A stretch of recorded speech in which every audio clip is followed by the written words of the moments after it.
Imagine this. It's 2 a.m. You're jolted awake as your house is plunged into darkness. The power is out. You reach for your phone to check for alerts, but there's no signal. The cell towers are down, cutting you off from the outside world. In the distance you hear the faint wail of sirens, but they aren't getting any closer.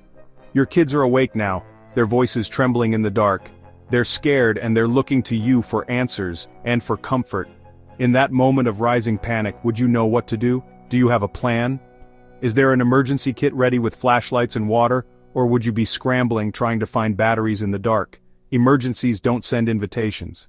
They just happen, and being prepared is everything. And if you don't have a plan, you're gambling with lives.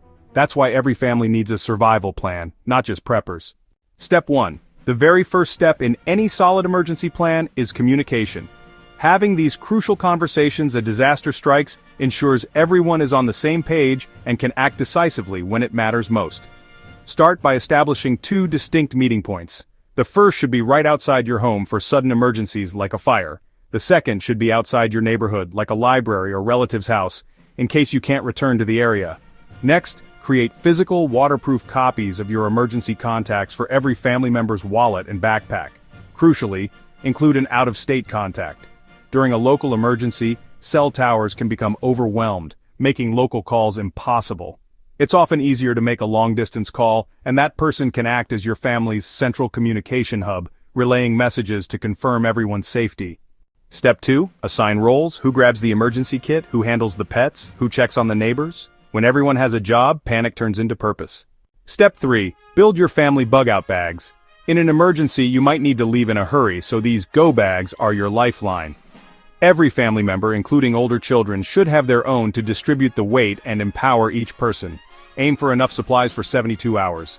That means 1 gallon of water per person per day, and high-energy foods. For light, a headlamp is great for hands-free use. Don't forget extra batteries. A hand crank radio keeps you informed. Your first aid kit needs personal medications, bandages, and antiseptics.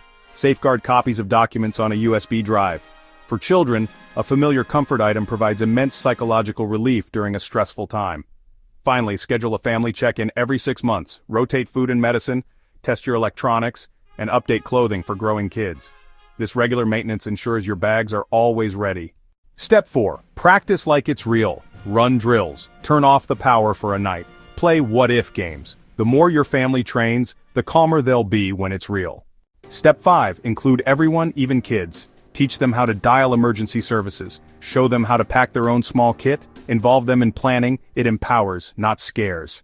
Final thought. You don't need to live in fear. You just need to be ready. Because survival isn't just about the wild. It's about protecting what matters most. Your family.